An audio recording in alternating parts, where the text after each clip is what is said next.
and I was blogging for them, and I just started making these fake news articles for them, and just kind of a real onion kind of flavor.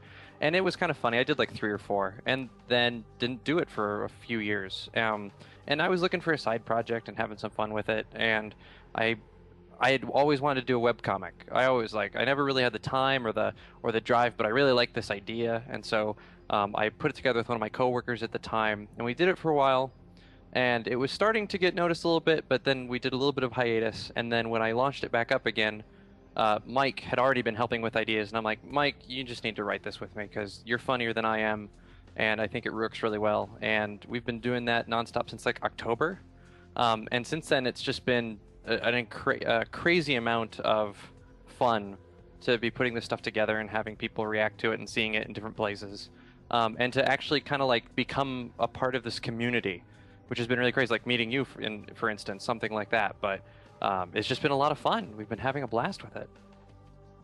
It's always good to enjoy your work, I tend to find, and it's been getting a little bit more intense for you recently, I've noticed. Traffic's been going up, you've been getting a lot of features over on MMO Champion. BB seems to have taken a liking to the work, and I don't really blame him. So, how would you assess the current state of the site? Everybody always wants to be more successful than they currently are, but what kind of place do you think you're in right now? I think we have a website that I really want to redesign really badly, because when I made it, it was like, oh, 5 people are going to see this. And now it's like, oh, we'll multiply that by a few thousand, 10,000 or whatever, and now we're working really hard to get that updated. We just started doing our stuff for PC Gamer magazine.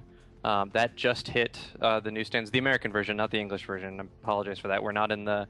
Yeah, and so, but that just started coming out, and I have no idea how many eyeballs that reaches, but we just kind of comprehended that. Mike can go into how much of a fan he is of PC Gamer magazine, but that was kind of a dream come true for us. And we don't really know, we have no idea what the fallout or whatever the windfall from that is going to be. But we're kind of along for the ride at this point. Yeah, I was super excited about that because I actually have in my room back home, and the first issue of PC Gamer I ever bought, which gives explicit instructions on how to build a dream machine that will run Quake really well. Damn right. I can't remember what was the first one that I bought, now. But yeah, I've been a fan of PC Gamer for a long time. The UK version, of course, written by a different team.